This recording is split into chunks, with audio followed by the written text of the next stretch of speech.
Yes, hi everyone, this is Anoragi. First time with Councilor Alfred Vargas. Ayun, Sir Alfred, lahat na po, may mga nakapagpala kayo, marami na kinagawa-movies. Ano po, sino po yung mga gusto nyo makatrabaho in the future? Youngster din or veteran? Well, marami yung gusto makatrabaho. Halimbawa, si Emily Mercado, gusto mo yung mga sila Hart, si Barbie Fortesa, si Sanya Lopez, mga ganun, marami. Yun yung mga bagay.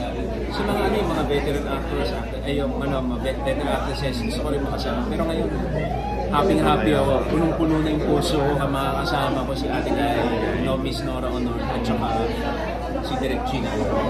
May role pa po ba kayong gustong gampanan? Parang lahat na nagampanan nyo, drama, action, marami pa. Super ano dami pa.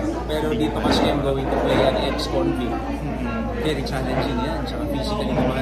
So ano ka talaga, marami pa akong gusto maging role, like Air Force pilot, mga diving, yung mga nag-free diving, mga ingisda. Ate Guy, thank you po. Ayan. And last na lang po siguro, babalik din po ba kayo sa pagpapasexy? Kasi yung mga kasabayan nyo halos nagpapal-sexy din po. Kayo po ba? May plan pa po kayo? Sa akin, it's not about bang pagiging sexy or not, pero more on the role. Kung maganda yung role at gusto ko, gagawin ko.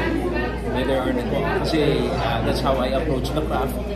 Kaya gusto ko, gagawin ko na lang from now on yung mga roles na talaga may challenge, yung roles ko maganda, tapos yung roles na talagang personally gusto ko. Okay pa. Thank you po, Sir Alfred, and congratulations sa movie na po. Thank you guys!